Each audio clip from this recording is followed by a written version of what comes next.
여러분 안녕하십니까? 이가혁 라이브 이가혁입니다. 윤석열 전 대통령이 오늘도 특검 조사에 불응했습니다. 불출석에 관해 어떠한 설명도 듣지 못했다는 김건희 특검은 윤 전 대통령에 대해 체포영장을 청구했습니다. 또 하나 중요한 사실이 확인됐습니다. 대통령 부인이지만 엄연히 민간인 신분인 김건희 씨가 과거 비화폰을 썼던 사실이 김건희 특검에 의해 확인됐습니다. 특검은 통화 내역도 곧 확보할 예정인데 계엄령 선포 과정을 비롯해 여러 국정에 김 씨가 개입한 정황이 확인될지도 주목됩니다. 그럼 함께할 네 분의 해설위원 소개해드리고 백다의 앵커의 브리핑으로 시작합니다.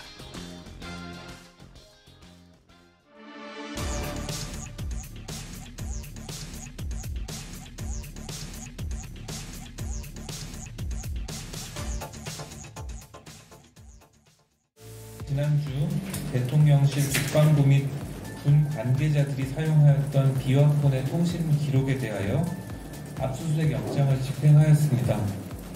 윤석열 전 대통령과 배우자 김건희 등 주요 당사자들의 비화폰 통신 기록을 국군지휘통신사령부 및 대통령 경호처로부터 제출받을 예정입니다. 김건희도 비화폰을 사용했다. 순직해병특검팀이 밝힌 내용입니다. 더군다나 김건희 씨 본인에게 직접 지급된 비화폰이라는 겁니다. VIP 경로설부터 12.3 불법 계엄 사태까지 국면마다 주요 증거로 지목되는 비화폰. 주로 대령급 이상의 군 지휘관이 쓰는 도청이 불가능한 휴대전화죠. 이렇게 국가의 안정과 안보를 위해 마련된 비화폰이 민간인인 김건희 씨의 손에서 사용이 된 겁니다. 이 대목에서 지난 2022년에 공개됐던 녹취록의 한 부분이 떠오릅니다. 내가 정권 잡은 거기는 완전히 무사하지 못할 거야 아마. 내가 정권 잡으면 이 발언, 이쯤 되면 단순한 말실수나 농담은 아니었던 걸까요? 조태용 전 국정원장을 비롯한 주요 인사들의 진술 번복으로 VIP 경로설이 사실로 굳어지는 가운데 김건희 비화폰의 등장으로 VIP 경로설 뒤편에 임성근 구명로비 의혹 그리고 김건희 씨의 개입 여부까지 진실이 드러날지 관심이 집중되고 있습니다. 12.3 불법 계엄 사태 전날과 당일 김건희 씨와 당시 조태용 국정원장이 문자를 주고받았다는 사실도 이미 드러났죠. 수사 대상이 가장 많은 김건희 특검은 물론 순직해병특검과 내란특검까지 3대 특검의 수사망은 김건희 씨의 광범위한 국정 개입 여부로 좁혀지고 있습니다. 네, 윤 전 대통령이 연이틀 소환에 응하지 않고 있습니다. 특검은 어떠한 공식적인 입장도 들은 게 없다라고 밝혀왔고요. 이에 김건희 특검은 오늘 오후 2시 12분 체포영장을 청구했습니다. 특검에 관련 브리핑 내용 먼저 짧게 듣고 토크 시작해 보겠습니다. 윤석열 전 대통령은 어제에 이어 오늘도 아무런 사유를 밝히지 않은 채 특검에 출석하지 않았습니다. 이에 특검은 오늘 오후 윤석열 전 대통령에 대한 체포영장을 청구하였습니다. 네, 신혜영 의원님. 결국에는 특단의 조치를 특검이 꺼냈다 이렇게 봐야겠네요. 그렇죠. 지금 구속 상태인데도 불구하고 김건희 특검에서 추가적으로 체포영장을 또 발부한 거 아닙니까? 예. 정말 국민들 마음에서는 몸을 들어서라도 연행하고 싶은 마음이 그득하긴 한데요. 그럼에도 불구하고 특검은 절차의 그런 원칙성을 가지고 따박따박 대응을 하고 있다는 생각이 듭니다. 예. 그 윤석열 전 대통령이 구속영장이 재청구가 된 이후에 아마 지금 상태에서는 거의 멘탈 붕괴 수준이 아닌가 싶기는 해요. 네. 어떠한 대응 논리도 없고 전략도 없고 어떻게든 수사와 재판에 임하더라도 이제는 내란 수괴로서의 그런 무기징역, 사형에 있어서의 대응 논의를 더 이상 찾을 수 없다라는 뭔가 좌절감도 포함된 거 아닌가라는 생각이 드는데요. 네. 그러면서 윤석열 측의 그런 변호인을 통해서 당뇨가 악화됐다, 간 수치가 상승했다, 실명 위기에 있다 이런 주치의 의견들도 있는데 의사인 제가 보더라도 네. 이런 부분은 만성질환입니다. 급성 질환이 아니거든요. 그렇기 때문에 지난 그 헌재에서의 탄핵 기간 동안에 따박따박 대응하면서 출석해서 할 말 다 하던 윤석열 대통령이 갑자기 왜 구속을 다시 당하고 나서는 이제 건강 문제로 지금 제대로 대응을 못하고 있는가, 이 부분에 있어서는 국민들한테 설득이나 이해가 될 수 없는 부분이기 때문에 더 큰 분노가 있는 것이라고 생각을 하고요. 예. 지금 세 개의 특검이 돌아가고 있는데 이런 부분에 있어서 정말 비상계엄을 선포하고 대한민국을 후퇴시킨 전 대통령으로서 책임감이 1마리라도 있다면 적어도 수사나 재판에서는 응하면서 국민들한테 사과하고 소명하는 그런 겸손한 자세 보여야 되는 거 아닌가라는 문제의식을 갖고 있습니다. 네, 의사인 신현영 의원께서 윤 전 대통령 측이 주장하고 있는 지병인 당뇨 악화나 간 수치 관련한 것은 갑작스럽게 나온 것이 아니라 만성 질환이기 때문에 충분히 이전부터 대응을 해왔을 것이고, 그렇죠. 실제로는 수감이 된 상황에서 예. 규칙적인 생활을 하게 되잖아요. 그리고 금주를 하게 되잖아요. 그렇게 되면 간 수치가 좋아질 수밖에 없고요. 그리고 식사도 어떻게 보면은 간편식이고 건강식이기 때문에 당뇨에 있어서도 오히려 긍정적인 효과가 분명히 예. 있을 겁니다. 그리고 운동 시간 확보해달라 그랬잖아요. 그럼 운동 열심히 해서 건강 관리 하다 보면은 오히려 지표들이 더 좋아질 수 있다. 네. 이런 부분을 왜 반대로 주치의들이나 아니면은 이 대변인들이 얘기를 하고 있는지 이해하기는 좀 어려운 상황이라고 생각이 듭니다. 의사셔서 반박하기가 이 부분은 쉽지 않네요.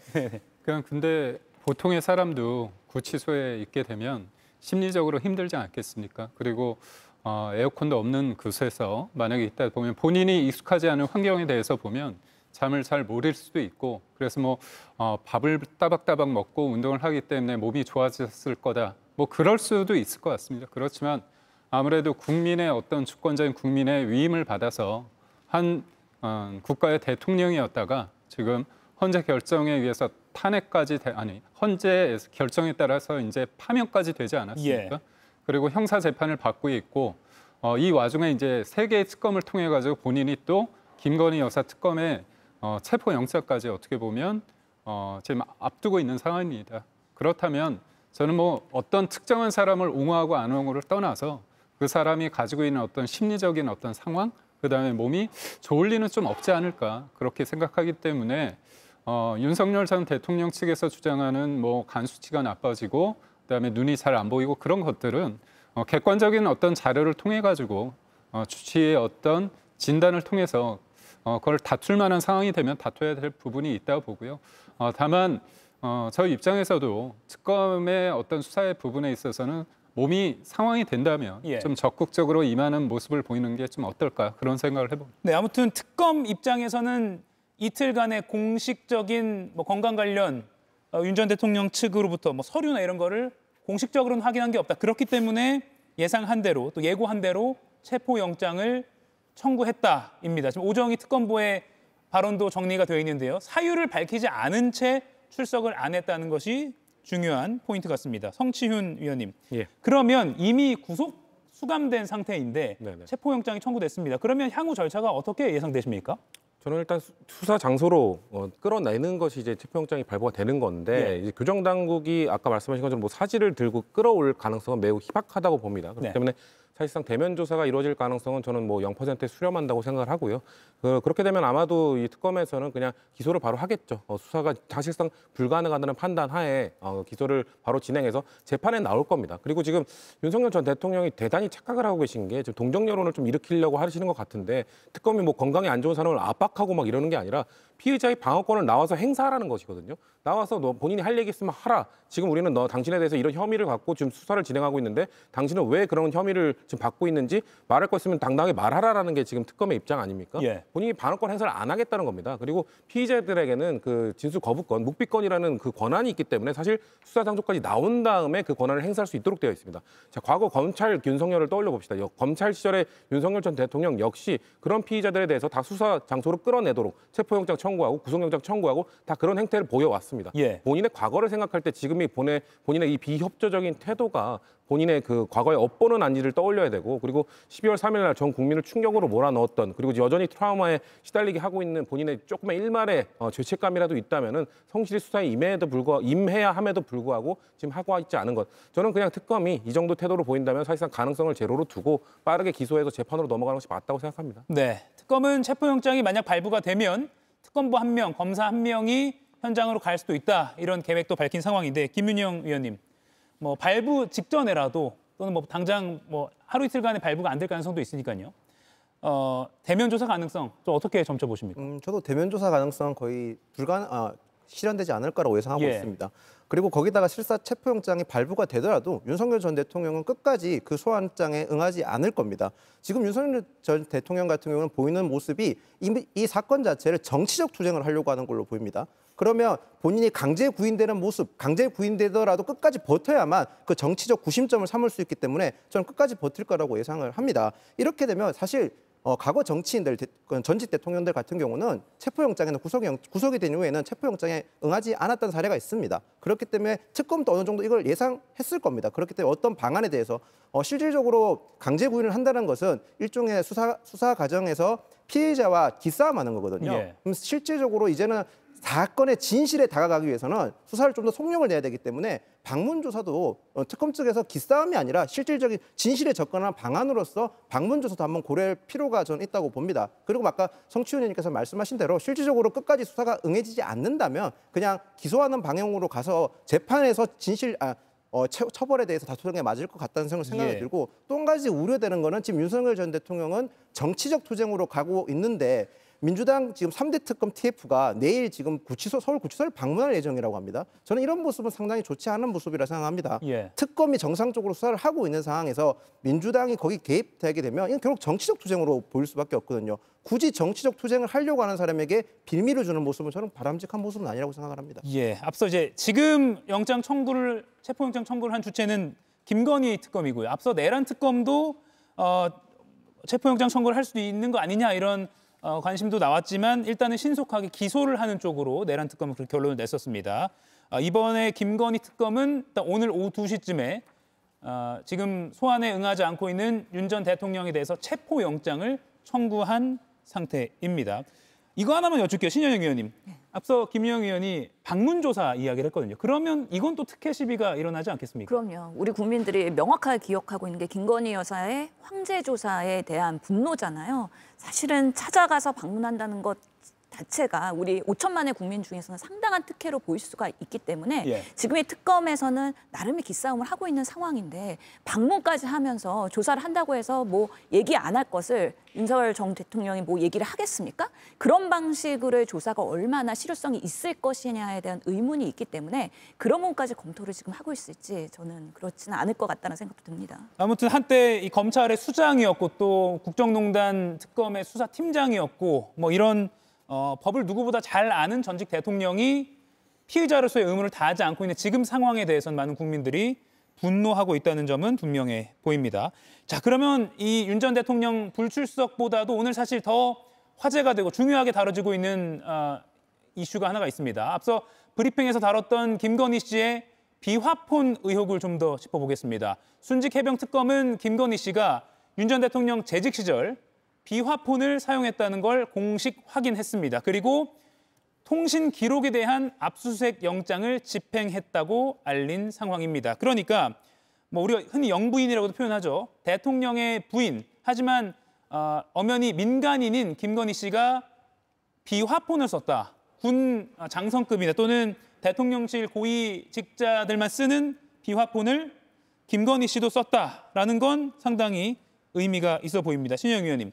그러니까 앞서 일부 좀 산발적으로 그런 뭐 의혹 제기는 있었는데 오늘 특검이 공식적으로 이걸 확인했다고 기자들에게 설명을 했거든요. 네, 저는 이 비화폰을 여사가 썼다는 것 자체가 국정 개입을 공식적으로 했다라는 거를 인증하는 아주 의미 있는 오늘의 그 특검보의 브리핑이라고 저는 생각을 합니다. 윤석열 정권에서 많은 국민들이 우리가 윤석열 대통령이 아니라 김건희 대통령의 나라에서 살고 있는 것 같다라고 얘기를 했지만 이런 부분들이 지금 세 개의 특검을 통해서 김건희의 국정 개입이 명확하게 드러나고 있는 정황들이 계속 나오고 있는 거 아니겠습니까? 사실은 지난 도이치모터스 그리고 명태균 그런 공청 개입에 있을 때도 김건희 여사가 검찰 조사를 받아야 될 때 사실은 비화폰을 통해서 김주현 민정수석과 통화를 했다. 이런 의혹들이 불거지면서 아니 김건희 여사, 김건희 씨가 비화폰을 쓸 일이 뭐가 있어? 그만큼 필요할 때마다 연락하고 문자 주고 하면서 개입했던 거 아니야? 이런 부분에 있어서의 상당한 걱정과 우려가 있었는데 그 정황들이 이제 공식적으로 확인이 된다는 부분이고요. 비화폰이라고 하는 거는 사실은 뭔가 통화의 내용이 드러나진 않겠지만 몇 번을 언제 어느 타이밍에 얼마나 수시로 사용을 했느냐 그리고 누구랑 통화를 했느냐 이런 정황들이 다 드러난다 그러면 정말 김건희 여사, 김건희 씨가 얼마나 많은 부분에 있어서의 국정 개입을 했는지 16개의 안건으로도 지금 수많은 지금 정황들이 드러나고 있는데 그것보다 훨씬 더 많은 개입들이 있었을 수 있겠구나에 대한 것들을 특검이 밝혀낼 수 있을 거라고 생각을 합니다. 예. 그런데 오늘 특검이 밝힌 걸 종합해 보면 2023년 7월에서 8월 그러니까 순직 해병 수사 외압 의혹과 또 임성근 사단장 구명 로비 의혹 그 기간에 이 비화폰 통신 기록을 집중적으로 조사하겠다라는 뜻을 밝혔거든요. 아무래도 이제 언론에 알려진 게 VIP 경로설 아닙니까? 예. 그때가 23년 제가 알기로는 7월 31일로 알고 있습니다. 네. 그렇기 때문에 7월 말에서 8월 이후에 만약에 김건희 여사께서 비화폰이나 아니면 개인의 어떤 휴대전화를 통해서 누군가 통화를 했다고 한다면 그거와 관련된 어떤 통화가 아닐까 그런 어떤 의심을 할 수 있을 것 같습니다. 예. 이제 제가 비화폰을 여사가 영부인이 갖고 있는 게 이게 관례적이냐 아니면 굉장히 그런 적은 없는데 유일한 거냐 그 부분에 대해서 좀 논란이 있을 수 있다고 보는데요. 예.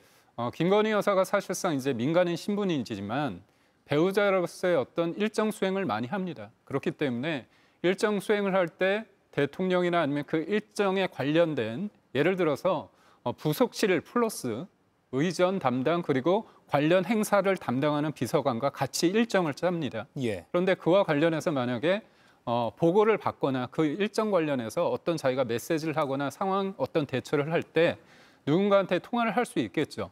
만약에 그 일정과 행사에 국한돼서 제가 말씀드리는 겁니다. 예. 그런 측면에서 영부인의 통화가 어떻게 보면 그게 안보상의 외부로 그게 알려지게 됐을 때 국익에 도움이 안 된다고 보면 일종의 비화폰도 사용할 여지는 저는 있다 봅니다. 그런데 예. 그게 원칙적으로 그 일정만 사용하는 건지 아니면 그 이상까지도 상시적으로 본인이 가지고 있으면서 사용했는지 예. 그리고 제가 앞서 말씀드린 것처럼 비화폰이라는 것들을 영부인이 이제까지 써왔던 관례가 있는지 이런 여러 가지 상황을 봐야 될 것 같고요. 비화폰은 일반적으로 통화 내용은 없습니다. 통화 기록인데 예. 일정 부분 수사기관에서 비화폰을 얘기하기 전에 예를 들어서 개인 폰이나 아니면 관련된 사람들의 진술 그리고 또 요즘에는 텔레그램 같은 게 있기 때문에 그런 것들에 대한 수사가 다 끝난 다음에 결정적으로 통화를 했느냐 했을 때 안 했다고 했을 때 비화폰에 보니까 누군가 통화했는데 그건 뭐냐? 그러니까 압박을 하기 위한 최종적인 어떤 수단으로서 증거로서 이거를 사용하거든요. 예. 그런 측면에서 김건희 여사가 그 특정한 시점에 통화를 누군가 했다고 한다면 수사에 어떤 탄력이 받을 가능성은 있어 보입니다. 다만 앞서 신혜영 의원이 잠깐 언급하셨지만 김건희 씨가 그 김주현 당시 민정수석이죠. 2024년 7월에 검찰 조사 받기 직전이죠. 이때 검찰을 일종의 업무를 담당하는 민정수석과 민간인인 그 당시 영부인이 통화를 한 기록이 비화폰 기록이 나왔잖아요. 예, 그것뿐만 아니라요. 예. 비상계엄 전날 그리고 당일날 조태영 국가안보실장과도 문자를 주고받은 기록들이 있지 않습니까? 예. 그리고 우리 국민들이 기억합니다. 김건희 여사의 육성 녹음 파일들이 많이 노출됐죠. 명태균 씨와의 녹취도 그렇고요. 서울의 소리 기자와도 그렇고요. 그래서 김건희 씨가 상당히 많은 여러 곳에서의 그런 소통과 개입을 했다라는 것들이 개인폰과 비화폰과 이런 부분에서 앞으로 더 많이 드러날 거라는 생각이 드는데요. 예. 우선은 대통령 취임식 날 김건희 씨의 그 손님들이 윤석열 대통령 손님보다 더 많았다는 거잖아요. 최근에도 그런 보도가 됐습니다. 그렇기 때문에 정말 윤석열 후보 시절부터 당선이 되고 검찰총장 과거에도 정말 김건희 씨가 상당한 그런 뒤에서의 배우 역할을 했고 실질적인 실세로서의 비선 역할을 했다는 것들이 지금 정황들이 쭉 드러나고 있는 상황이라고 생각하기 때문에 비화폰 지급 시기도 정말 대통령 취임하고 곧바로인지 아니면 몇 번의 그런 비화폰 지급을 됐는지 그리고 그 과정에서의 은폐나 삭제는 없었는지 이런 부분까지도 앞으로 특검이 들여다봐야 된다고 생각합니다. 제가 김기흥 위원 말씀에 제가 이제 팩트체크를 하게 돼서 조금 좀 어떻게 보시지 모르겠지만 제가 이 아침에 방송 준비하면서 탄핵 심판 10차 변론 때 윤 전 대통령이 말한 게 있는데 그때 비하폰이 나오거든요.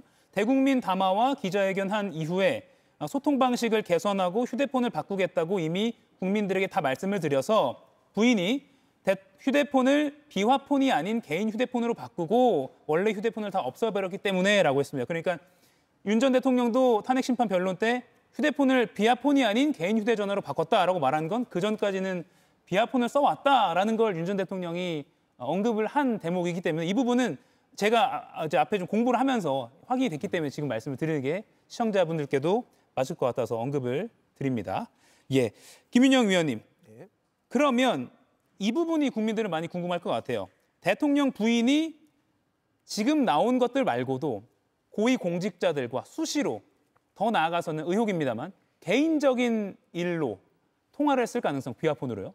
배제할 수 없는 거 아닙니까? 가능성이 상당히 높다고 봐야겠죠. 예. 저도 그 지적에서는 이 사건의 끝이 어딘지 저도 잘 모르겠습니다. 사실 솔직하게 말씀드려서 비화폰 자체가 고위공직자 대통령실에서는 보통 대통령님이나 아니면 다른 밑에 수석급들이 받아 쓰고요. 아니면 군 같은 경우는 장성급들, 국무위원들 이런 분들이 받아 쓰는 경우인데 이 이유는 국가 안보나 굉장히 민감한 기밀을 다룰 때 쓰는 핸드폰입니다. 근데 김건희 여사 같은 경우는 공직자 신분이 아님에도 비화폰을 썼다는 것 자체가 무슨 어떤 의도로 썼는지에 대해서 일단 모든 국민들이 왜라는 의문점을 가질 겁니다. 그렇기 때문에 저 역시 김건희 여사가 그러면 통화했는 사람들 지금 드러났는 것만 봐도 민정수석이라든지 국정원장이라든지 김건희 여사가 개인적으로 통화할 이유가 없는 사람들입니다. 그렇기 때문에 이 수사는 저는 제가 비록 국민의힘 소속이긴 하지만 이 수사에 있을만큼은 철저하게 진상규명이 돼야 될 부분이라고 생각을 합니다. 예, 철저히 규명돼야 한다. 아무튼 오늘 김건희 특검에서 공식적으로 기자단 브리핑에서 언급을 했습니다.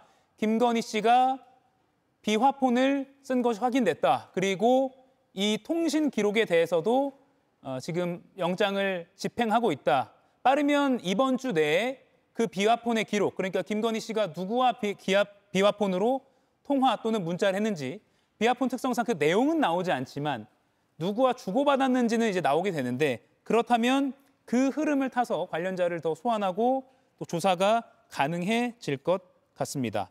성시윤 위원님, 예. 지금 김건희 특검에 이어서 내란 특검, 승직 해병 특검까지 모두 윤 전 대통령을 넘어서 김건희 여사의 여러 가지 도덕적 해이 그 이상의 범죄 혐의까지 상당히 수사의 폭이 날카로워지는 것 같습니다. 그리고 참 우픈 상황인 것 같습니다. 그러니까 사실 이런 조직적인 거대한 범죄 혐의에서는 가장 우두머리가 가장 마지막에 조사를 받고 수사를 받게 되는 건데 지금 윤석열 전 대통령보다 지금 김건희 씨가 더 뒤에 조사를 받고 있는 상황이거든요. 그러니까 아까 우리가 시작할 때 영상도 봤습니다만 김건희 여사가 내가 정권을 잡게 되면이라는 말한 게 과연 농담이었을까라는 얘기들을 지금 국민들이 하고 계신 거죠. 저는 그리고 아까 우리가 숱하게 지금 통화 내역은 있지만 통화 내용은 없다라는 얘기를 했지만 안타까운 부분입니다. 하지만 다행인 부분은 통화는 쌍방향입니다. 결국 통화를 한 사람이 있습니다. 그렇기 때문에 김건희 씨가 누군가랑 통화를 했다는 내역이 남아있다면은 그럼 통화를 한 사람의 진술이 있다면 그 통화 내용을 통해서 김건희 씨가 무슨 압박을 했는지가 전 드러날 거라고 보고요. 그리고 지금 결국 임성근 전 사단장을 왜 대체 윤석열 정부가 왜 구명을 하려고 했는가? 윤석열 전 대통령과 김건희 씨가 왜 구명을 하려고 했는가? 이게 지금 포인트인 건데 지금 특검은 첫 번째는 이제 종교계의 개입이 있을 가능성이 있다. 두 번째가 김건희 씨입니다. 왜냐하면 김건희 씨의 주가 조작 계좌 관리를 했던 이종호 블랙펄 인베스트 대표가 멋진 해병 카톡방에서 임성근 전 사단장에 대한 논의가 나왔던 것이 밝혀져 있는 상황이기 때문에 아무래도 그 루트 결국 왜 대체 뭐 때문에 임성근 전 사단장을 구명하려고 했는가의 포인트에 김건희 씨가 있는 것이기 때문에 제가 말씀드린 것처럼 통화 내역을 통해서 통화 한 사람의 진술을 받아낸다면 충분히 통화 녹취가 없다 하더라도 김건희 씨의 혐의를 저는 밝혀낼 수 있다고 생각합니다. 예. 또 하나의 중요한 쟁점 또는 이슈가 있습니다. 김건희 특검에서 순직 해병 특검에서요. 조태용 전 국정원장을 소환해서 조사를 했죠. 그리고 VIP 경로설 그 당시에는 조태용 국정원장 그 이전에 국가안보실장이었습니다. 그런데 이 조태용 전 국가안보실장도 VIP 경로를 인정했다는 게 오늘 아침 저희 JTBC 단독 보도를 통해서 알려졌습니다. 지금 보고 계신 화면입니다. 조태용 국가안보실장도 VIP 경로를 인정했다입니다. 그러니까 수사 외압의 처음 단초가 되는 왜 이 수사에 외압을 했느냐, 과연 어떤 힘이 작용했기 때문이냐를 거슬러 올라갔을 때 대통령이 화를 냈기 때문이다. 그 시작점이 이거다라는 지금 추정이 많은데 실제로 화를 낸 것이 맞느냐를 봤을 때 당시 회의에 참석했던 조태영 전 국가안보실장도 VIP 경로를 인정했다는 겁니다. 관련된 발언이 있는데 2년 전에 국회에 나와서는 다른 말을 썼는데 말이 바뀐 겁니다. 2년 전에 조태용 실장의 발언을 먼저 들어보시죠. VIP가 경로하면서 장관과 통화한 후 이렇게 됐다. 이 사건에 대해서 대통령께 보고를 했습니까? 그런 사실 없습니다. 보고 드린 바가 없습니다. 저는. 그러니까 31일 수석 비서관 회의에서 보고한 적이 없다는 거죠? 없습니다. 네, 그리고 당시 2023년 7월 31일 대통령 주재 회의에 참석했던 7명 중에 저희가 그래픽으로 표시해 드리겠습니다. 이 7명 중에 현재까지는 4명이라고 저희가 표시를 했는데 조금 전에 방송 직전에요. 임기훈 당시 국방비서관까지도 경로를 인정했다. 그래서 총 5명이 인정을 했다는 게 특검 수사를 통해서 확인이 되고 있습니다. 다시 한번 알려드리겠습니다. VIP 경로에 관해서 지금 저희 그래픽은 방송 전에 준비했기 때문에 조태용, 김태효, 이충면, 왕윤종 4명이라고 표시가 되어 있는데 방송 중에 새롭게 보도가 나왔습니다. 가운데 있는 임기훈 당시 국방비서관까지도 당시 대통령이 경로했다라는 걸 인정했다라는 보도가 나오고 있습니다. 김인영 위원님, 네. 당시 회의에 참석했던 7명 중에서 5명이 VIP 경로를 인정했습니다. 이 정도면 사실로 굳혀진다고 봐도 무리가 아니지 않겠습니까? 저는 저 5명뿐만 아니라 결정적으로 저 사람들이 진술을 바꿨던 이유가 저는 김계한 전 해병대 사령관이라고 생각합니다. 저기 나와 있던 나머지 5명 같은 경우는 실질적으로 진술이 번복됐지만 법적으로 처벌받을 사항은 제가 알기로는 없습니다. 국회에도 상임위에서 그런 자신의 진술을 번복했기 때문에 법적 처벌 안 받지만 김계한 전 사령관 같은 경우는 재판과 그리고 국회 청문회에서 본인의 진술을 번복했기 때문에 지금 위증죄로 구속영장까지 청구됐습니다. 물론 기각이 됐지만 구속영장까지 청구가 되었습니다. 그런데 김계한 사령관 같이 본인이 법적 처벌을 감수하고도 이런 입장의 변화가 생겼기 때문에 나머지 참석자 역시도 자신들이 지금 잘못하면 자칫 처벌받을 수 있지 않을까라는 두려움 때문에 저런 경로에 목격했다는 진술을 번복했다고 생각을 합니다. 네. 그리고 통일교 청탁 의혹과 관련해서 통일교 윤 전 본부장도 오늘 구속영장 실질심사가 열려서 빠르면 오늘 밤 또는 내일 새벽에 구속영장 결과가 나올 수도 있다. 이렇게 전해드리면서 다음 이슈로 넘어가도록 하겠습니다. 백다혜 앵커가 브리핑 해드립니다. 하남자 대 하수인, 같은 당 안에서 벌어진 공개 저격입니다. 각 발언의 주인공, 바로 국민의힘의 권성동, 안철수 의원인데요. 두 의원 간의 감정 싸움은 어제 기자회견에서 촉발됐습니다. 우리 당 해산을 노린 정치 폭거입니다. 저는 거기에 출석해서 협조할 생각이 전혀 없습니다. 국민의힘에서 유일하게 내란 특검법에 찬성했던 안철수 의원. 내란 특검의 참고인 조사 부탁에 정치 폭거라며 반발하고 나섰는데요. 그러자 탄핵과 특검법에 반대했던 권성동 의원이 문자 한 통으로 호들갑, 여의도 대표 하남자라며 포문을 열었습니다. 여기에 안 의원은 2022년 7월 권 의원과 윤석열 당시 대통령의 이른바 체리 따봉 메시지를 다시 등장시키면서 윤 전 대통령의 하수인이라고 맞받아친 겁니다.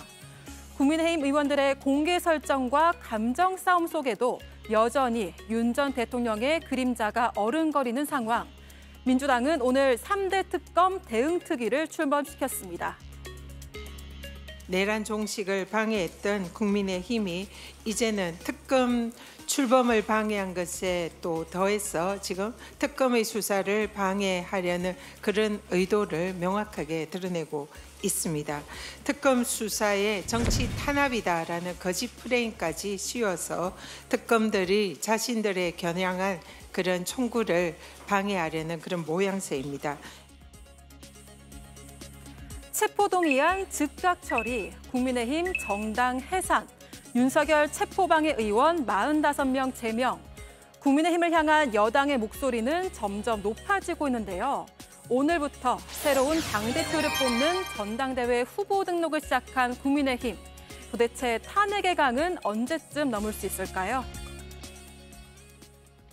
네, 오랜만에 그 체리따봉 문자 사진도 본 것 같습니다. 김희영 의원님, 네. 하남자, 하수인, 지금 왜 이럴 때가 아닌 것 같은데 왜 이렇게 서로 저격하는 겁니까? 일단 저희가 국민의힘에서 원래 대선 패배를 하고 났었으면 어느 정도 이런 선거는 항상 패배하고 나면 앙금이 남습니다. 누구 책임 소재도 따져야 되고 뭔가 앙금이 많이 남는 게 선거의 패배인데 거기다 국민의힘 같은 경우는 저희가 윤석열 전 대통령이 탄핵되면서 그런 앙금이 더 심각하게 남아 있었는데 그런 앙금을 전혀 풀지 못하고 있는 상황입니다. 거기에 평소 같았으면 보통 저렇게 서로 저격을 하기보다는 통상적으로 따로 만나서 푼다든지 비공개로 저렇게 풀 수 있는 상황이지만 지금은 저희가 또 전당대회가 하고 있는 상황입니다. 전당대회를 선거를 치르고 있는 상황에서 밀리면 안 되는 상황인 특히 안철수 후보 같은 경우 출마를 했죠. 당대표로 출마를 했기 때문에 절대로 밀리면 안 되는 상황에서 저런 거친 언행을 할 수밖에 없는 지금 상황입니다. 어찌 보면 국민의힘이 지금 얽힌 실타래를 풀지 않고 전당대회를 급하게 하면서 조금 더 꼬인 상황이 된 게 아닌가 싶습니다. 네, 성춘 위원님 지금 상대당이지만 어떻게 바라보십니까? 사실 뭐 권성동 의원에 대해서는 더 이상 실망할 부분도 없기 때문에 저런 발언들이 별로 놀랍지는 않은데 안철수 의원은 전 솔직히 좀 실망스럽습니다. 왜냐면은 안철수 의원 같은 경우는 아까 우리가 그 영상을 봤습니다만 12월 3일 비상계엄 때도 그 계속해서 뭔가 반대를 해왔고 그리고 탄핵 찬성을 해왔던 사람이기 때문에 그런 사람이 갑자기 그리고 그런 발언도 했었거든요. 그 특검 수사에 그 국민의힘이 적극적으로 협조해야 된다라는 제가 생각할 때 매우 상식적인 발언을 해왔던 사람인데 본인에 대해서 수사를 좀 조사를 하겠다고 하니까 갑자기 폭거라고 말하는 것이 나에게 하면 폭거고 다른 사람에게 하면 정당한 수사라는 건지 설득력이 없는 얘기거든요. 그렇기 때문에 대체 왜 이러는가? 뭐 저는 또 안철수 의원의 이런 정무적 감각에 대해서 뭐 충분히 이런 제가 이해하지 못할 결정을 할 수 있는 사람이라고 생각합니다만 아무래도 아까 다른 의원께서 말씀하신 것처럼 지금 국민의힘 전당대회 상황 때문에 이런 그 뭔가 국민에 대한 탄압 이런 것들 자기가 탄압을 받고 있다는 이미지를 좀 가져가기 위해서 저런 발언이나 저런 메시지를 던진 걸로 보여질 수도 있는 것 같은데 저로서는 저게 과연 실효가 있을까? 안철수 의원이 지금까지 그래도 비상계엄 이후 본인이 보였던 스탠스에서 저런 발언이 과연 도움이 될까? 저는 그렇게 보지는 않습니다. 신유영 의원님, 일단 전당대회가 국민의힘도 시작됐으니까 레이스가요. 그래서 안철수 의원 같은 경우는 이게 좀 기회다라고 생각을 하는 걸까요? 그런긴 한데 지금까지 행보와 완전히 갈짓자기 때문에 사실은 지금 지지자들한테 소구력이 있을까에 대한 생각이 듭니다. 국민의힘이 대선을 지고 정권이 바뀌고 야당이 됐음에도 불구하고 여전히 변화 혁신 그리고 탄핵의 강을 못 걷고 있는 상황에서 전당대회가 빠르게 되다 보니까 지금 뭐 선두주자도 거의 뭐 김문수 후보, 장동혁 후보 거의 뭐 탄핵을 반대하는 부분들 그리고 전한길 이 강사가 갑자기 참전하면서 여전히 구태와 후퇴를 하고 있는 국민의힘에서 안철수 지금 의원이 계속해서 당대표로 나오기 위해서 혁신위원장도 버리고 뭔가 쇄신의 목소리를 내려고 나름의 그런 그동안에 했었던 여러 가지에 쌓아 올려온 업적들이 발장 도루묵이 되는 거 아니냐. 그런 면에서 이번에 전당대회판은 안철수 의원한테는 유리할 수도 없고 지지를 받기도 어렵기 때문에 어제 그 뜬금없는 그 당대표 출마 선언과 플러스 그 특검에서 문자 받았다. 그리고 나 피해받고 있다. 탄압받고 있다. 우리 당이 마치 이런 정치 탄압의 그런 피해자 코스프레를 하는 방식으로의 지지자들의 어필이 과연 국민들한테는 안철수 후보가 왜 이러지? 정말 본인의 그런 지조나 아니면 일관성 있는 정치는 아닌가 보다라는 실감감을 보여주는 하나의 상징적인 부분이다라고 생각이 듭니다. 네, 김기웅 의원님. 그러니까 그동안의 안 의원의 뭐 발언이나 스탠스를 보면 특검의 참고인 조사니까 응해야 되는 거 아니냐 이런 추정이 더 많거든요. 저도 의외입니다. 당연히 제가 볼 때는 안철수 의원 입장에서는 본인은 탄핵에 대해서 찬성을 했다. 그리고 문자를 받았는데 참고인 조사니까 내가 가서 그때 상황에 대해서 명명백백하게 밝히겠다 이렇게 생각하면 되는데 의외로 본인이 이제 탄압을 받고 있다, 정치 폭거다 이렇게 말씀을 하셨는데요. 권성동 의원이 안철수 의원에 대해서 비판한 대목은 그건 것 같습니다. 지금 세계 특검을 통해 가지고 국민의 의원 4-5분이 계속 수사를 받고 있습니다. 참고인 신분도 있고 피의자 신분도 있을 텐데 참고인 신분에도 불구하고 민의의 전당이라는 국회 내 국회의원 사무실이 압수수색을 당하고 있거든요. 그런 측면에 있을 때 같은 동료들이 압수수색을 받았을 때 그때에 대해서 같이 한번 이 부분에 대한 어떤 문제점, 특검이 좀 과도하게 보여주기 수사를 하는 게 아닌가 그런 거에 대해서 목소리를 한데 모아서 한번 그런 부분에 대해서 안철수 의원이 좀 했으면 어땠을까 그런 생각을 했을 것 같은데 네. 이제까지 그러지 않았다는 거죠. 그러니까 세상을 바라보는 눈에 있어서 저는 탄핵을 찬성과 반대에 있을 때 우리가 지금 기준에서 거슬러 올라가서 2월 달과 3월 달 때 그때 거리에 뭐 부산, 대구, 대전, 광주 거기에 수많은 사람들이 모이지 않았습니까? 윤석열 전 대통령 한 명을 꼭 지키고자 그 뜻대로 사람들이 모인 건 아니라고 생각합니다. 여러 가지 다양한 생각 속에서 거리에 모였습니다. 그런데 안철수 의원 입장에서는 탄핵에 반대한 사람은 전적으로 문제다. 그리고 탄핵에 찬성한 사람이 오로지 정의롭다. 이런 관점에서 세상을 다 이렇게 보고 있는 그 부분에 대해서 좀 문제 제기하고 본인이 당할 때는 정치 탄압이고 남들이 했을 때는 왜 가만히 있었느냐. 그런 어떤 지적을 하고 싶었던 게 아닌가 싶습니다. 네. 오늘부터 국민의힘 전당대회 그 당대표 후보 등록 내일이 마감입니다. 오늘 시작했고요. 김민영 의원님, 지금 국민의힘 혁신 중인 거 맞죠? 지금 저희 당이 혁신 중이라고 얘기하기에는 저는 좀 다소 부족한 점이 있다고 생각을 합니다. 예. 그 반증되는 게 정치에서 유일하게 정양평가가 되는 게 지지율이지 않습니까? 정당 지지율이 저희가 상당히 낮은데 제가 당부드리고 싶은 것은 저희 당 이번 전당대회 후보로 출마하시는 모든 분들이 지금 작금의 국민의힘 지지율 상황을 고려하시고 전당대회에서 나올 메시지라든지 보이는 모습 자체가 그런 우리 당 지지율이 왜 낮은지에 대해서 생각을 하시고 얘기를 하셔야만 저희가 제대로 된 혁신을 할 수 있을 거라 생각을 합니다.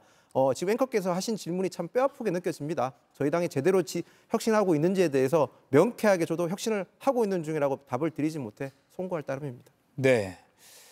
그리고 또 언론에서 또 외부에서 당 외부에서 국민의힘이 늪에 빠졌다라고 보는 요인 중에 하나가 홍준표 전 대구시장이 연일 계속 언급하고 있는 신천지 개입설입니다. 저희가 페이스북 글을 준비했는데요. 잠깐 좀 함께 보시죠.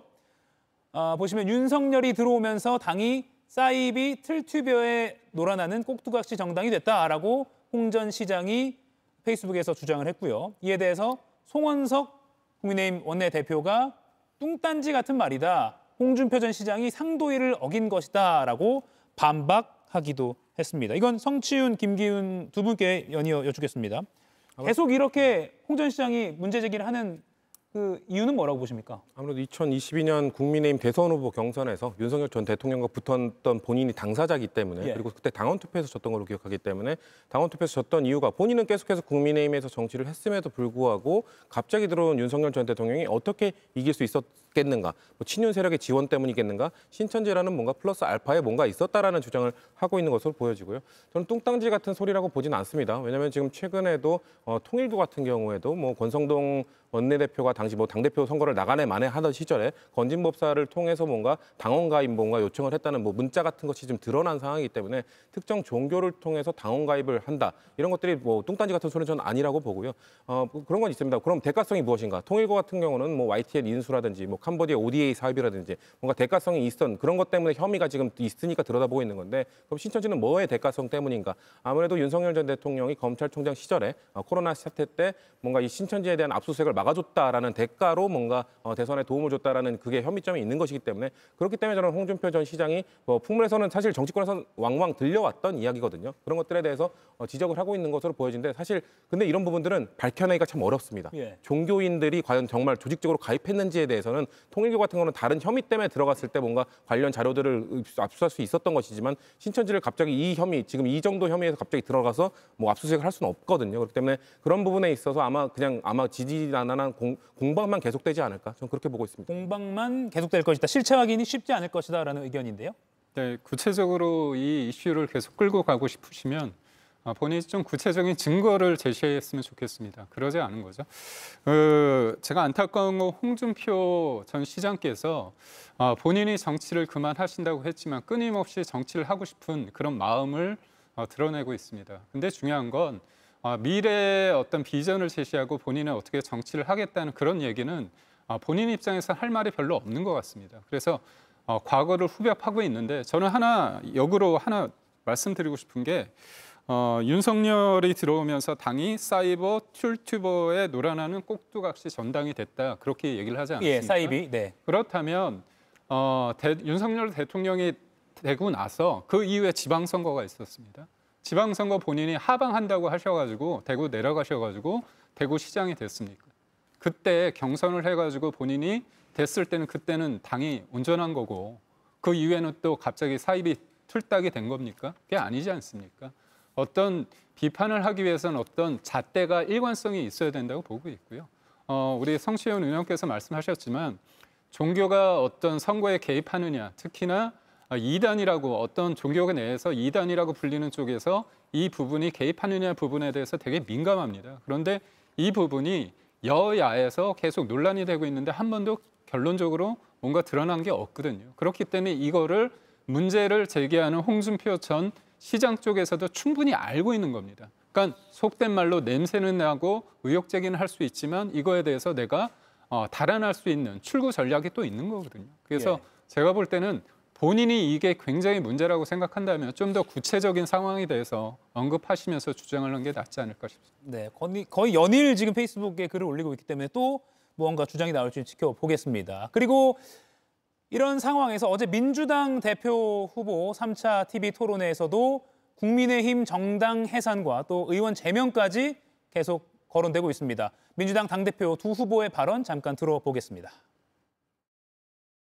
내란은 아직 끝나지 않았습니다.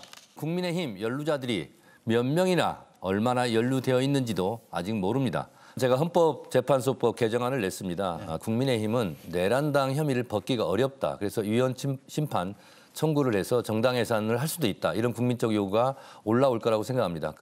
내란 속에 윤석열을 체포할 때 방해했던 국힘당 의원 45명. 후보 바꿔치기를 하려고 했던 공직선거법에 심각한 문제를 일으켰던 권영세, 권성동 그리고 이양수에 대해서 제명 촉구 결의안을 냈습니다. 신혜영 의원님, 지금 정당 해산 그리고 45명이라 하면 우리가 국민들이 많이 기억하시겠지만 한남동 관저 앞에서 그 스크럼을 짰던 그 국민의힘 의원들 제명. 이거 어떻게 현실적으로 가능하다 보십니까? 실질적으로는 가능하지 않다 그래도 이미 우리 역사 속에서 그 45명의 정치인들은 역사 속의 사진에 박제가 돼 있습니다. 정말 이번에 탄핵이 되고 그리고 조기 대선이 되는 과정에서 국민들이 열망했던 거는 내란 세력의 척결이라는 것을 지금 정부와 여당은 첫 번째 수임 사항으로 특검을 시작한 거 아니겠습니까? 그렇기 때문에 지금 내란 특검에서도 이런 비상계엄의 당시 12월 3일 날 해제를 방해했던 그런 국민의힘의 추경호 의원을 비롯한 여러 의원들의 정황들을 조사하고 있는 것이고요. 거기서의 문제가 밝혀지면 당연히 충분한 그런 법적인 처벌을 받아야 된다고 생각을 합니다. 45명에 대해서 모두 다 이런 부분에 있어서 위법하다라고 얘기할 수는 없지만 정치적으로, 도의적으로 정말 대한민국의 그런 비상계엄과 탄핵을 제대로 추진하지 못하도록 그날의 현장에 있었던 많은 의원들이 과연 국민을 위한 것이냐 아니면 국민의힘의 기득권을 유지하기 위해서 본인의 자리를 사수하기 위해서 저 자리에 갔었는가 이런 부분에 있어서는 당연히 다음 총선에서 정치적으로 심판을 받아야 된다고 생각하고요. 저기 있는 45명들이 다시 또 당선이 된다고 하면 국민의힘은 여전히 변화, 혁신 그리고 탄핵의 강을 건너지 못했다는 걸 다시 한번 방증하게 되는 그런 사건으로 또 인정이 될 것이다라는 우려도 있습니다. 네, 김윤영 의원님. 아무튼 지금 이 자막에 나오고 있는 두 민주당 대표 후보 2명 중에 1명이 이제 8월 2일이면 결정이 됩니다. 국민의힘 쪽에서는 어떻게 바라보고 있습니까? 저는 일단 뭐 전당대회를 앞두고 있는 상황이기 때문에 민주당 두 후보가 저런 자신의 당원들에게 소구력 있는 말을 하기 위해서 저는 거친 발언을 했다고 생각을 합니다만 그래도 납득하기 어렵습니다.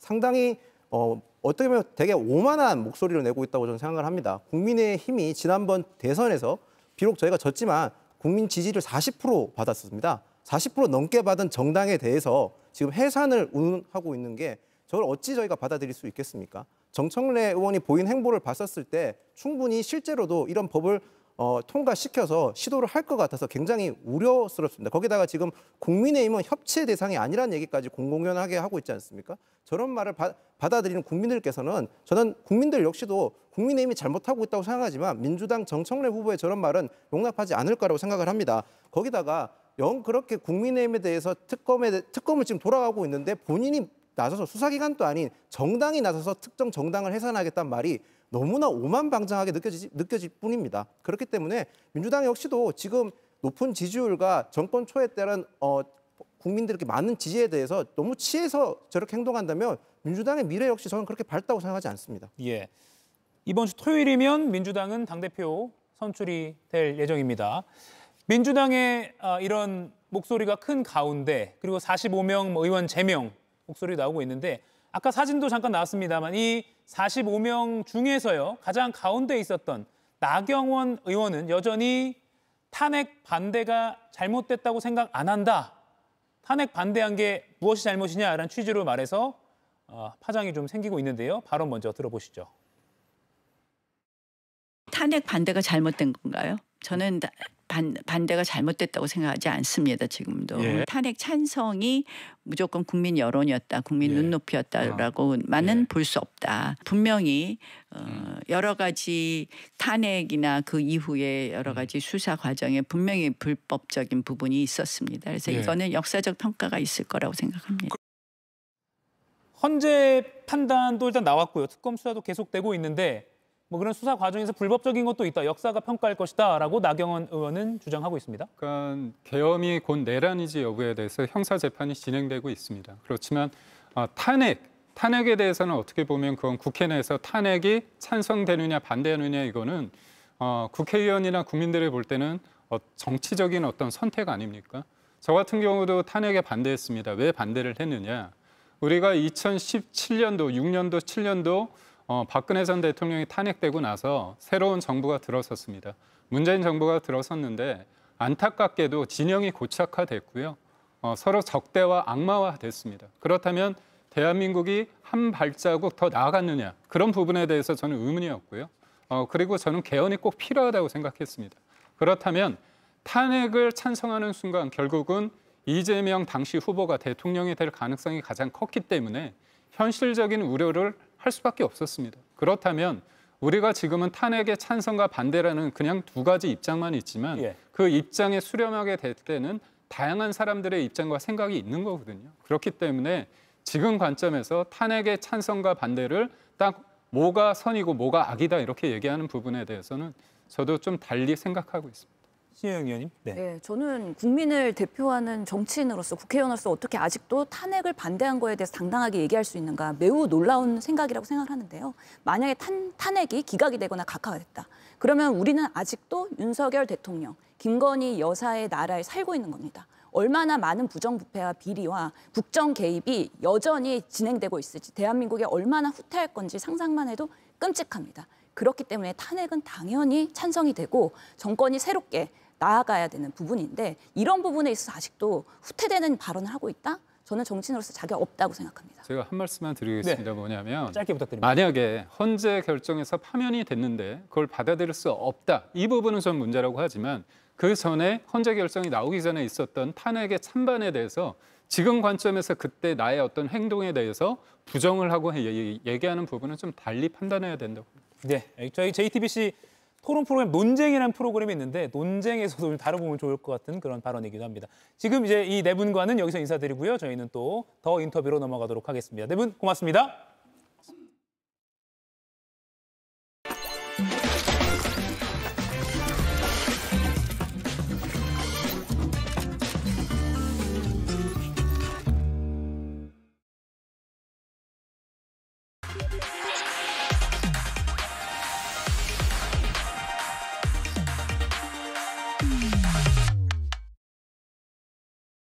네, 좀 더 깊이, 더 자세히 들어보기 위한 이가혁 라이브의 간판 코너 더 인터뷰 시작하겠습니다.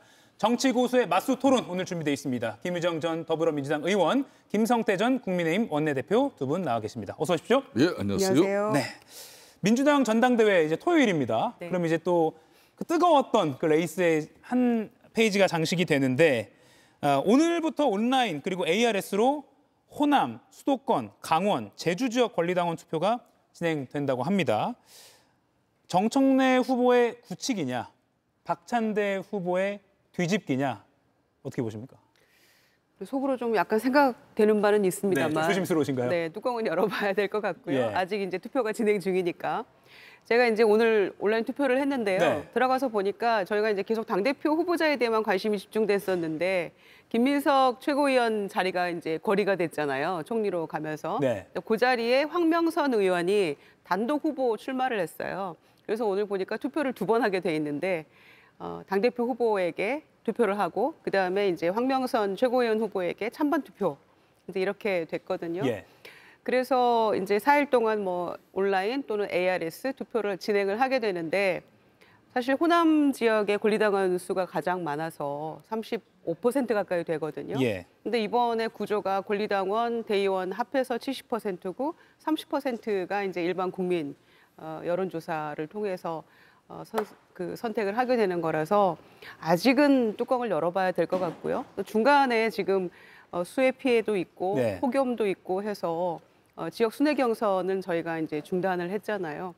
근데 이제 그 자체가 크게 영향을 미칠 것 같지는 않습니다만은 내심으로는 좀 궁금하긴 하죠. 네. 왜냐하면 지역마다 이제 개표를 하면서 아 점점 좀 누가 굳히기를 하는구나, 혹은 누가 치고 올라가는구나 이런 걸 알 수가 있는데 지금은 사실은 이제 알 수 없는 오리무중 상황이기 때문에 당원들도 내심으로는 매우 궁금할 거라고 생각합니다. 네, 김성태 대표님 어떻게 보십니까? 이제 뭐 앞에 김유정 의원님께서 뭐 자세하게 설명했습니다만은 사실상 초반 기세는 분명히 정청래 후보가 이제 잡았죠. 지난주 이제 눈여겨 볼 만한 것은 네. 이제 박찬대 후보가 승부수를 던졌어요.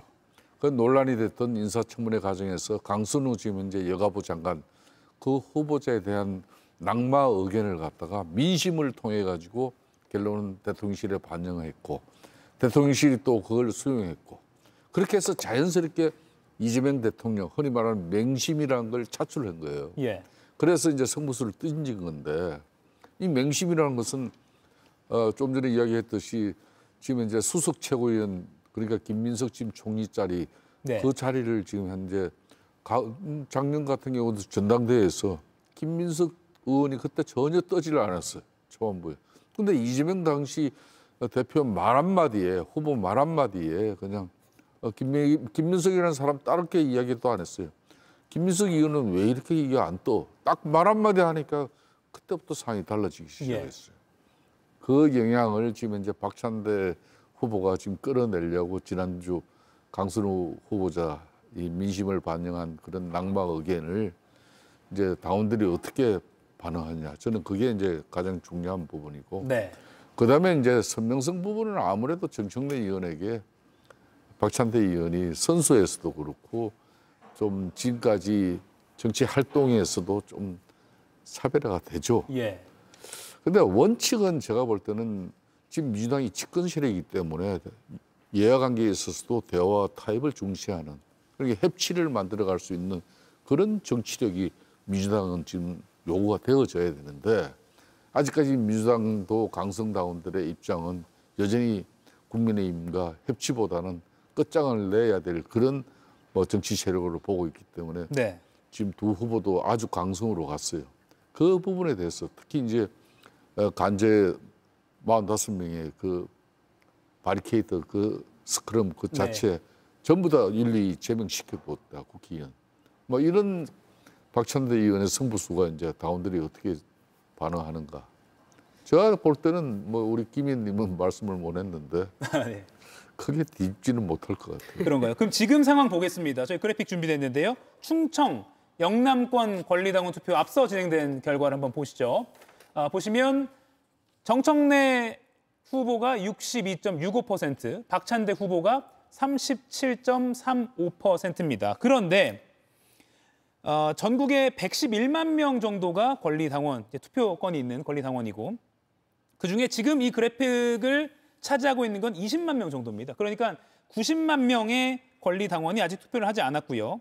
최대 승부처인 호남 그리고 수도권 표심이 아직 남아있는 상황입니다. 그래서 두 분 다 조심스럽게 아직은 열어봐야 된다. 물론 김성태 대표님은 아무래도 이걸 못 뒤집을 것 같아요. 지금 이 결과에서 그대로 굳혀질 가능성이 크다라고 보셨는데 호남 그리고 수도권이라는 그 엄청난 규모 앞으로 변곡점이라고 할까요? 3일밖에 남지 않았지만 뭐가 있을까요? 또는 있을까요? 있긴 할까요? 근데 이제 그 마지막 토론까지 끝냈는데 예. 후보들의 어떤 현안에 대한 인식이나 어떤 해법 이런 게 거의 대동소이합니다. 비슷하죠. 네, 그래서 기본적으로 후보 본인이 가지고 있는 어떤 그 캐릭터 그 자체가 상당한 영향을 미칠 것 같고요. 예. 뭐 이제 협치냐, 뭐 싸우는 그 당대표냐, 뭐 이런 얘기들 나옵니다만은 이재명 대통령도 이 후보 시절부터 내란 극복과 그다음에 국민 통합 또 민생 회복 예. 이 기치를 걸고 지금까지도 국정 운영에 이제 그걸 반영을 하고 야당과도 취임 선서한 날부터 소통하기 위해서 노력을 하고 있는데 내란은 저도 개인적으로는 정광석화처럼 이거는 마무리해야 된다고 생각합니다. 이 3특검을 통해서. 예. 그리고 근데 언제까지 마냥 뭐 이 내란 문제 이런 걸 가지고 계속 갈 수는 없는 거거든요. 특검하고 또 뭐 연말이건 연초건 마무리는 해야 되는 거라서 그 이후에는 또 야당과 협치해 가면서 풀어나가야 될 문제들이 있는 거죠. 예. 그런데 지금은 일단 당심을 잡아야 되고 또 우선 당면 과제가 내란 극복이라는 그 우선 과제가 있기 때문에 후보들 간에 지금 선명성 경쟁이 점점점 지금 격화되고 있는 것 같아요. 네. 그 부분에 대한 해석 그리고 각자 후보들이 가지고 있는 그 기본적인 어떤 그 모습, 캐릭터 이런 것들, 개인기? 네 개인기라고 예. 해야 될까요? 이제 이런 것들이 조금 당원들에게는 어떻게 소구력을 가질 것인가 이게 관전 포인트인 것 같습니다. 방금 김성태 대표께서 명심을 아까 잠깐 언급하시긴 했는데 명심이 어쨌든 화두다라고 하고는 있는데 언론 보도나 또는 정치권에서 이번에는 명심이라는 게 안 나타나고 있는 거 아니냐 이런 분석이 나오고 있습니다. 뭐 이 대통령이 이번 전당대회 관련해서 어떠한 뭐 의견 또는 뭐 의사를 내비치지 않고 있는데 지금 사진 보시면 이건 지난 6월 26일에 이 대통령이 시정연설을 하기 위해서 국회를 방문했을 텐데 이때도 정확하게 두 명에게 동시에 이렇게 어깨에 손을 내미는 뭐 모르겠습니다. 오른쪽 왼쪽이 뭐 의미가 있을지 모르겠습니다만 굉장히 이번에는 전략적으로인지 모르겠지만 조심스러운 태도를 취하는 게 또 이 대통령의 좀 스탠스인 것 같습니다. 이건 어떻게 평가하십니까? 그렇게 뭐 정청래, 뭐 박찬대 그러면 누가 뭐라 그래도 이재명 대통령이 되기 이전까지 예. 민주당 내에서 여러 가지 뭐 진영 간의 그런 갈등이나 또 논란 또 조직적인 세 대결 이런 거 있을 때 다 앞장선 사람들이에요. 예. 그러니까 충성심 측면에서는 이재명 대통령의 가장 강성 지지층인 개딸 입장에서도 그 구분하기 쉽지 않아요. 예. 그런데 이제 제가 이제 이렇게 간전을 해보면은 정청래 후보 같은 경우는 그러니까 당원들 중시하는 당심에 더 처음에 그러니까 주력했고 네. 이제 박찬대 후보 같은 경우는 나중에 집은 이것 때문에 졌다 이렇게 패착이 될 수 있는 건데 자기는 민심을 들고 왔거든요. 이재명 대통령이 국정 운영에 성공하기 위해서는 협치해야 되고 또 국민의 뜻을 잘 받들어야 된다. 예. 그런 자기 정치보다는 이재명 대통령 오로지 성공을 위해서 하겠다 그랬는데 그 이제 정청래 의원 같은 경우는 당심 이야기하고 뭐 강선우 여가부 장관 같은 입장에서도 갈라졌잖아요. 막 이런 부분에 차이가 있는 거죠. 그런데 결론은 제가 생각할 때는 이재명 대통령 입장에서는 사실상 초기 국정 운영에 정권의 어떤 국정 운영이 이재명 대통령의 그러니까 대통령으로서의 역할과 예. 또 평가가 국민들한테 자주 읽혀져야 되는데 이게 지금 내란 특검을 비롯한 세 개의 특검이 계속 마냥 굴러가고 여기에 또 상당히 개성 강한 당 대표가 서버리면은 예. 대통령이 잘 안 보일 수도 있는 거예요. 그러면은 용산하고 대통령실과 당이 보이지 않게 또 금이 갑니다. 네. 약간 경쟁 구도가 되는 그럼요. 그래서 이거는 뭐 숱한 경험에서 나온 거니까요.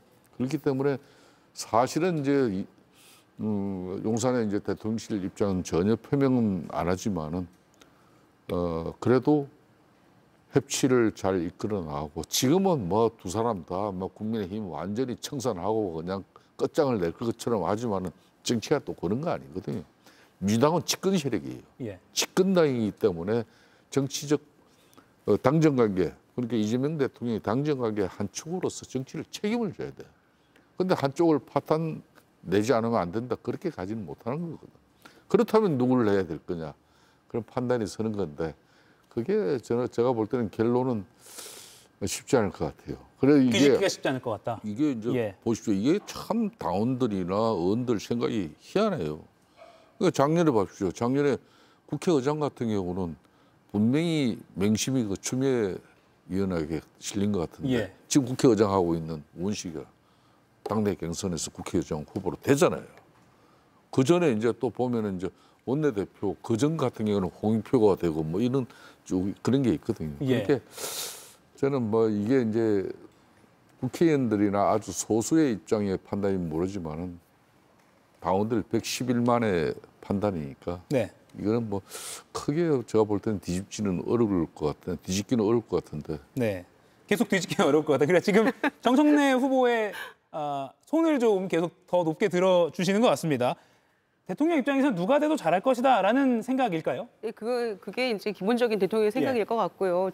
그 3명의 악수를 통해서 그 마음이 드러났다고 생각하는데 그 당대표 후보 시절 같은 경우에 이제 김유석 후보 왜 이렇게 표가 안 나와 뭐 이렇게 얘기했던 것은 본인도 대표 후보였고 이제 러닝메이트로서 함께 일할 그 지도부를 구성한다는 차원에서는 그렇게 이제 슬쩍 한마디 할 수도 있었겠습니다. 그리고 또 각 후보들 전부 다 이제 차에 타고 함께 가면서 유튜브 출연도 시키고 이렇게 했었는데 대통령이 돼서는 이렇게 이 속내를 쉽게 드러낸다는 게 이게 있을 수 없는 일이라고 생각합니다. 왜냐하면은 저희가 야당 시절에 그 노골적인 당무 개입에 대해서 윤석열 전 대통령을 강도 높게 비판을 계속해 왔었는데 같은 거를 반복할 수는 없는 거죠. 우리가 비판했던 일에 대해서. 그러니까 내심으로는 마음이 기우는 후보가 있는지는 잘 모르겠습니다. 그리고 또 박찬대 후보나 정청래 후보나 저희가 계엄과 뭐 탄핵과 조기 대선 과정에서 굉장히 큰 역할들을 다 했던 후보들이잖아요. 원내대표하고 또 법사위원장 하면서 굉장히 중요한 역할들을 잘 해낸 후보들이기 때문에 누구 손을 대통령이 어떻게 들어줄 수 있겠습니까? 온전히 당원들의 마음에 맡기는 방법밖에 없다고 생각합니다. 네. 국민의힘 이야기도 좀 해보겠습니다. 국민의힘도 역시 당권 레이스가 오늘부터 본격 시작됐습니다. 오늘 후보 등록을 시작했고요. 내일 마감이 됩니다. 지금 저희가 일정표도 준비를 했는데요. 8월 22일이 전당대회입니다. 민주당은 8월 2일, 국민의힘은 8월 22일입니다. 그리고 지금까지는 7명의 대진표가 짜져 있죠. 이것도 그래픽으로 준비되어 있습니다. 네, 7명의 지금 최고위원 출마자들 먼저 나왔는데요. 최고위원 후보군들이고요. 당대표 후보군들은 앞서 김문수, 안철수, 조경태, 장동혁, 주진우, 그리고 장성민, 양향자 이렇게 7명 정도로 추려지고 있습니다. 그러면 여기서 또 추려지고 해서 본경선까지 가게 되겠죠. 이 질문부터 바로 드릴게요. 지금 전당대회 출마한 후보들보다 오히려 언론에 더 많이 오르내리는 게 전한길 강사, 이젠 전 강사겠네요. 이젠 전한길 당원이라고 할까요?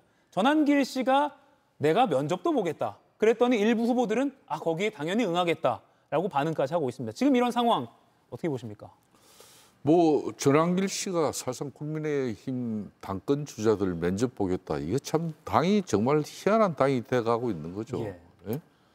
그러니까 이제 그렇지 않아도 이제 홍준표 시장이 2022년도에 신천지 교주 이만희 당시 교주를 만나니까 자기가 10만 명 여기 당원 가입시켜가지고 누구를 도왔다. 그래서 자기가 결론은 그때 경선에 졌다. 뭐 이런 거 아니겠습니까? 그래서 뭐 신천지에다가 통일교에다가 뭐 또 전한길에다가 뭐 정가원에다가 뭐 복잡해요.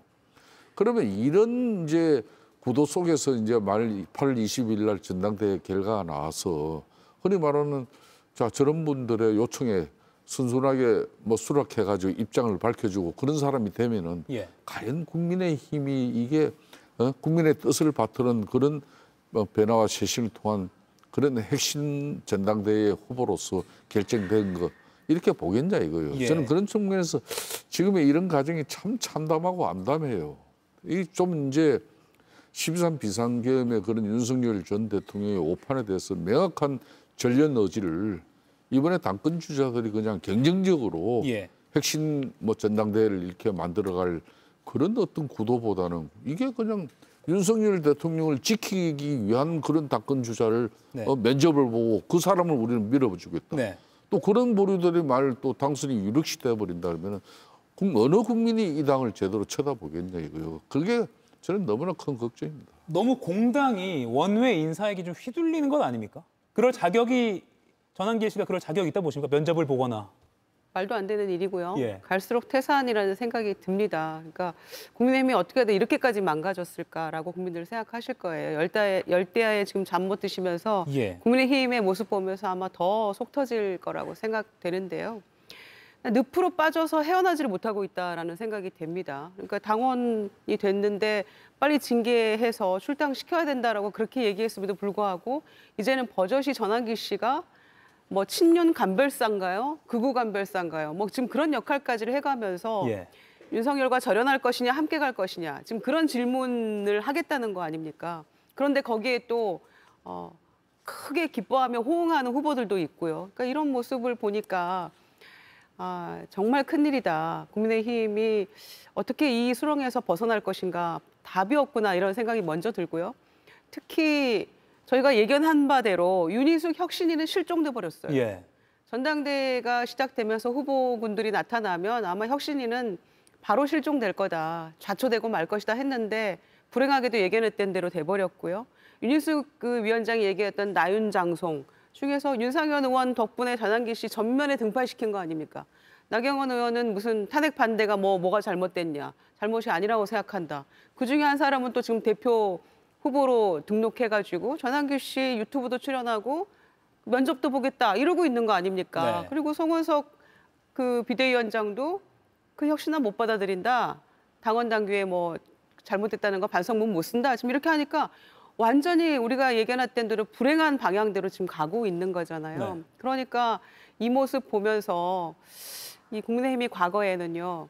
천박당서도 있고 뭐 당명도 바꾸고 로고도 바꾸고 색깔도 바꿔가면서 또 무릎 꿇고 사죄하는 큰절도 하면서 그게 비록 당신들 쇼하는 거냐라는 지탄을 받았을지언정 그래도 무릅쓰고 그런 일들이라도 했어요. 그렇게라도 반성하는 모습을 지금 그런 거 하나도 없고 전환기 씨가 면접 본다고 하니까 이거는 얘기 끝난 거 아닌가요? 그런 생각입니다. 전환길의 길로 빠져들고 있는 국민의힘 상황 그리고 앞서 8월 2일 날 마무리가 될 민주당 전당대회 이야기까지 해봤고요. 두 번째 주제는 백다의 앵커가 브리핑 준비하고 있습니다. 백 앵커의 브리핑 보고 이야기 더 나눠보겠습니다. 또 나가고 있어요? 매주 나갑니다. 매주? 매일 나가야지 왜 매주 나갑니까? 앞전은 매주 나갑니다. 어쨌든 불시 단속은 계속 하고 있는 거죠? 그렇습니다. 언제 저도 한번 같이 가면 좋겠어요. 상당 기간이 지나도 산재가 안 줄어들면 진짜 직을 거십시오. 그렇게 하겠습니다. 직을 걸라. 국무회의에서 이재명 대통령이 던진 발언이 화제입니다.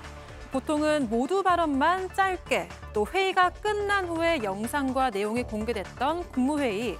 어제는 사상 최초로 대통령과 국무위원들의 토론이 일부 생중계로 공개되는데요. 이 대통령은 반복되는 노동자 사망 사고를 지적하면서 한 기업을 콕 집어 비판하기도 했습니다.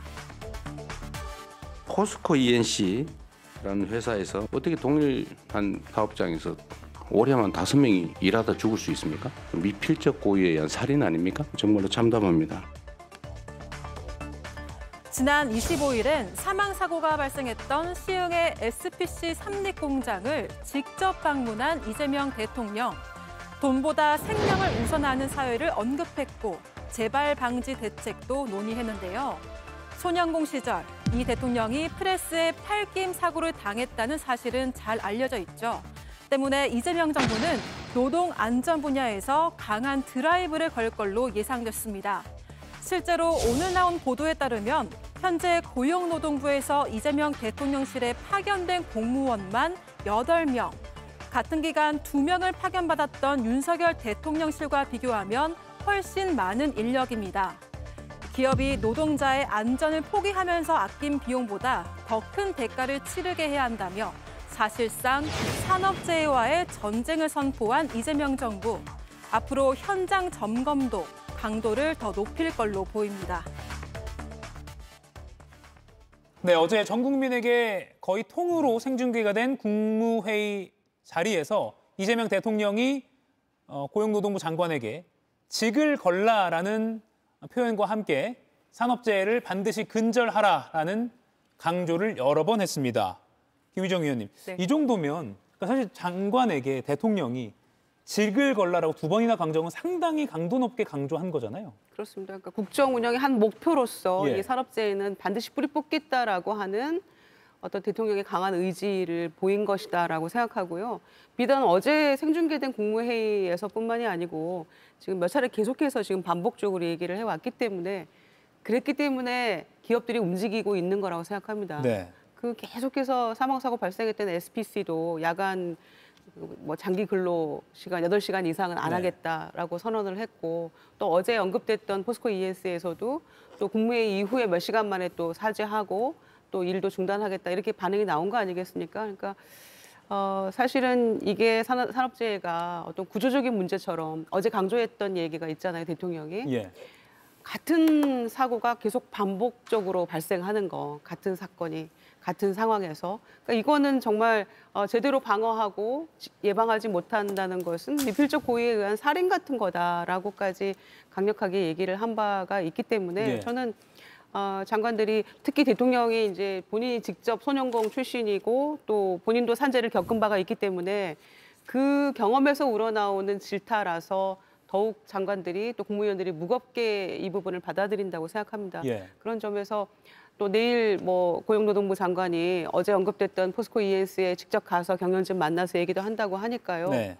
직을 걸겠다는 게 그냥 뭐 립서비스 차원이 아니고 실제로 뭔가 성과를 이루어내지 않으면 정말로 각오해야 될 것 같은 그런 분위기라고 생각합니다. 네, 포스코 ENC에 김영은 장관이 바로 내일 방문할 예정이라는 기사도 보도로 이렇게 나오고 있습니다. 굉장히 즉각 개선이 되는 그런 분위기라서 국민들이 뭐 이건 지지를 여부를 떠나서 정치적인 효능감을 굉장히 느낄 수 있겠다라는 생각도 듭니다. 어제 국무회의를 통해서 이제 장관들에게 책임 장관이 되라. 예.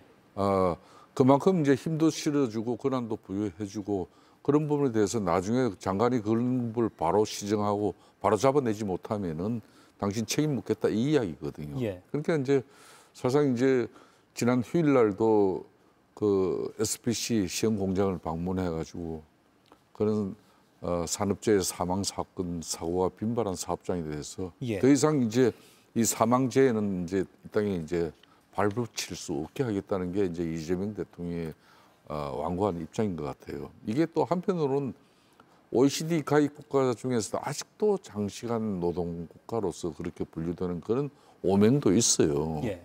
또 한편으로는 이게 기업들이 산재 사고를 갖다 예방하기 위해서 제대로 된 투자만 하면 훨씬 산재 사고를 줄일 수가 있어요. 그런데 기업들 입장에서는 대려 뭐 때로 사업용 부지를 확보한다든지 뭐 어떤 저런 핑계로 부동산 투기 이런 쪽으로는 발전돼 있는데 예. 이 근로자들을 보호하는 이런 산재 예방적인 차원에서의 투자는 좀 소홀해야 한 측면이 많거든요. 저는 그런 측면에서 이번에 분명히 그걸 단지하겠다는 그 입장은 좋아요. 그렇지만 앞으로 대통령이 이제 직접 산업 현장에 가서 자주 이런 모습을 보이는 거 아니에요. 한번 내가 이 의지 보였으니까 예.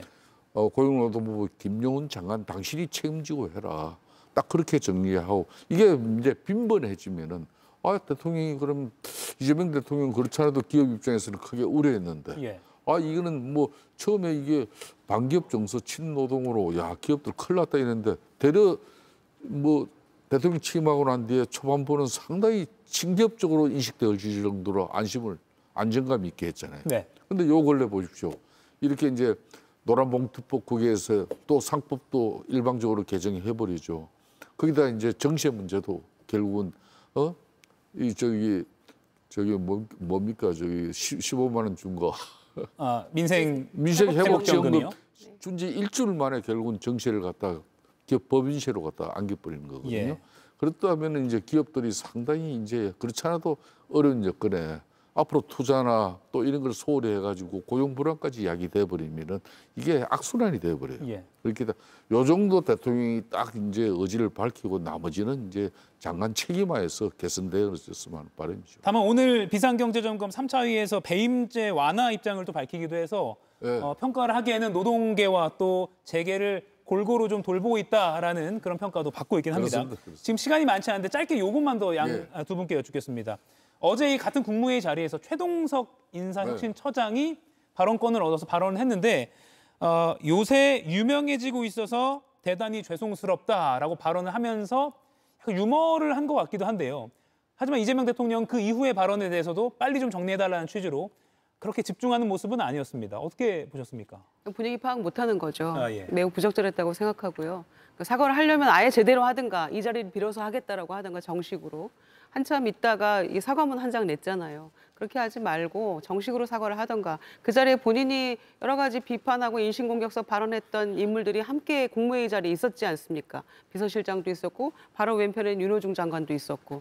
근데 속마음이 어땠을지 그분들이 그런 생각도 해봤는데요. 예. 저는 이 산업재해 관련한 이 주제를 놓고 지금 그 난상 토론처럼 이렇게 활발한 토론을 생중계로 내보내는 가운데 본인 뭐 신상 발언처럼 이렇게 하고 또 요점 없는 무슨 두갈식도 아니고 그런 얘기 하니까 대통령이 그냥 요점만 얘기하라고 또 얘기를 하신 거잖아요. 그러니까 그런 점에서 본인이 지금 또 새로운 또 이런 그 잡음을 만들었다고. 예, 잡음들이 나오고 있어요. 또 예. 오늘 사과한 이후에도 그래서.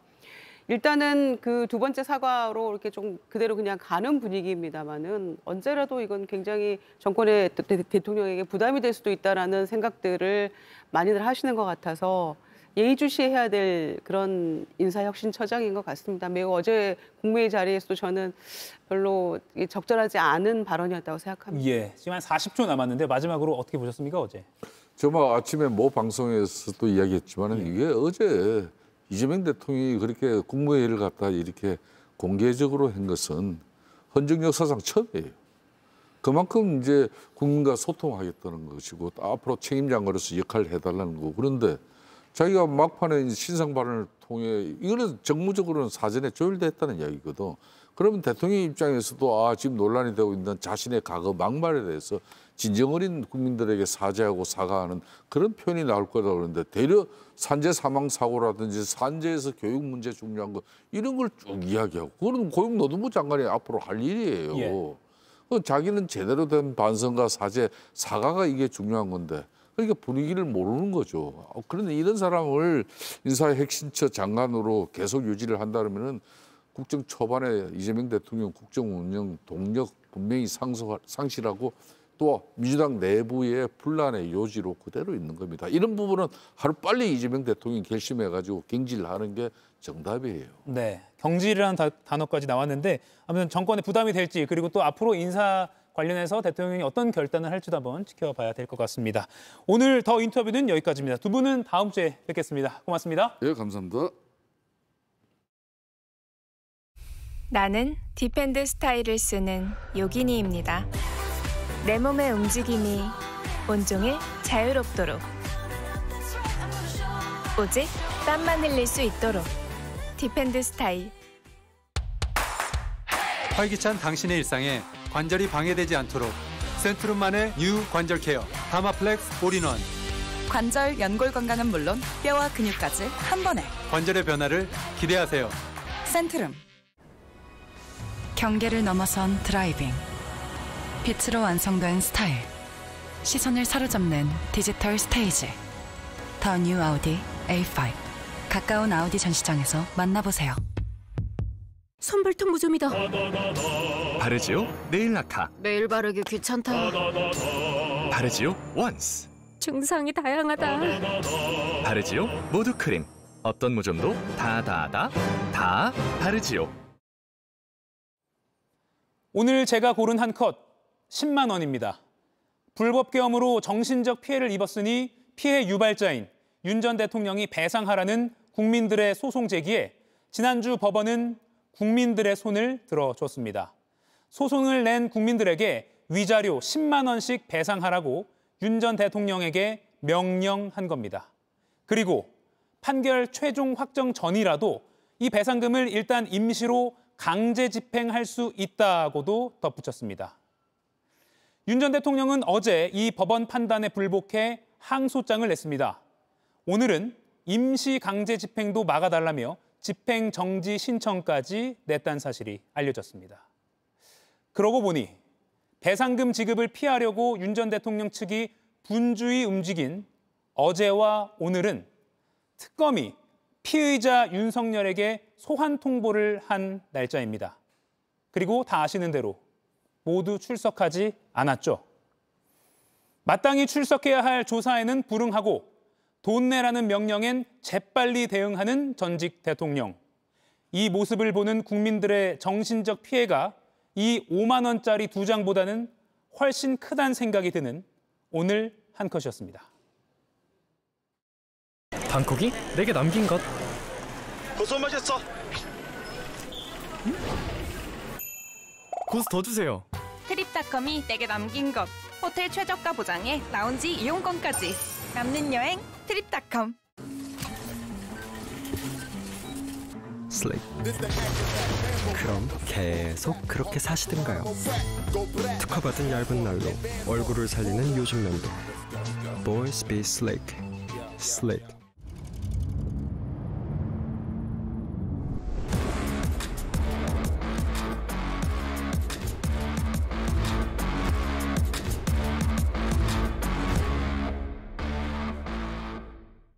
어느 밤 감탄에게 속삭였다. 나 반듯하게 살 거야.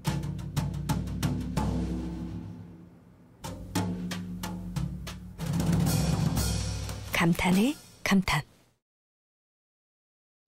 네, 이가혁 라이브 마칩니다. 내일 오후 5시에 뵙겠습니다. 고맙습니다.